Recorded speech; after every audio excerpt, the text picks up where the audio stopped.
Paano po ba gumawa ng kutsinta? Pwede ba itong pang-business? Or magkano at ano-ano ang mga kailangan natin dito para tayo makapagluto at makapagawa nitong kutsinta? Para masagutan yung mga katanungan, tara magluto tayo ng kutsinta at ituturo ko sa inyo kung paano at gaano ito kadali gawin. Una, kakailanganin muna natin itong mga annatto seeds at maglagay lang tayo ng 2 kutsarang mainit na tubig para mag-dissolve nito. Kung wala po kayong annatto seeds ay pwede po kayong gumamit ng food color. Itabi lang muna natin ito at mamaya ay kakailanganin natin ito. Next, sa isang malaking bowl ay kailangan lang natin ng isang cup ng all-purpose flour.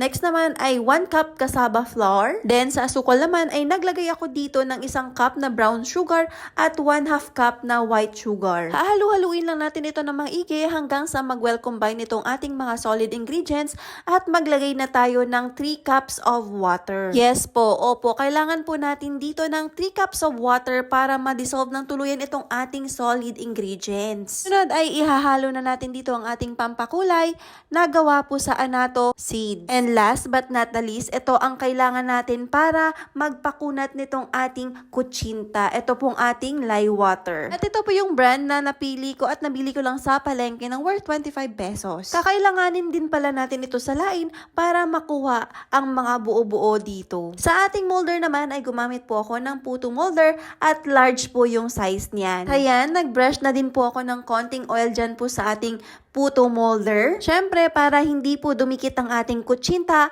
at hindi siya ganun kahirap tanggalin sa kanyang pinaglutuan or pinaglagyan. So, ayun, grabe talaga mga mi. Nakita nyo naman yung mga ingredients na ginamit natin dito. Nako, sobrang dali lang pala nito gawin at kung ipang negosyo nyo ito, ay nako mami, pak na pak ka dito at hindi ka talaga malulugi dito. Talagang sipag lang ang pupuhunan mo dito. Sa una, nako, mangangapa ka, pero pag ito nagamay mo, nako, magandang gawing negosyo ito. Pag itong recipe ko talaga mga mi, na perfect ko to, nako magtitinda talaga ako nito. So sa mixture po na nagawa ko kanina ay nakabuo at nakagawa po ako ng 24 pieces na kutsinta. At ayan, ano pang inaantay natin? Lutuin na natin ito sa medium heat within 15 or exact 15 minutes. Malalaman po natin kapag hindi pa ito luto, kapag meron pa tayong nakikitang mga bubbles dyan sa loob. Yung mahalaga po talaga na sundin natin na within 15 minutes ang pag-steam nito at sa medium heat lang. Don't forget na ipahinga muna natin siya ng 20 minutes bago po natin siya tanggalin dun sa ating molder. So, tamang-tama at saktong-sakto talaga mga mi dahil nakita nyo naman,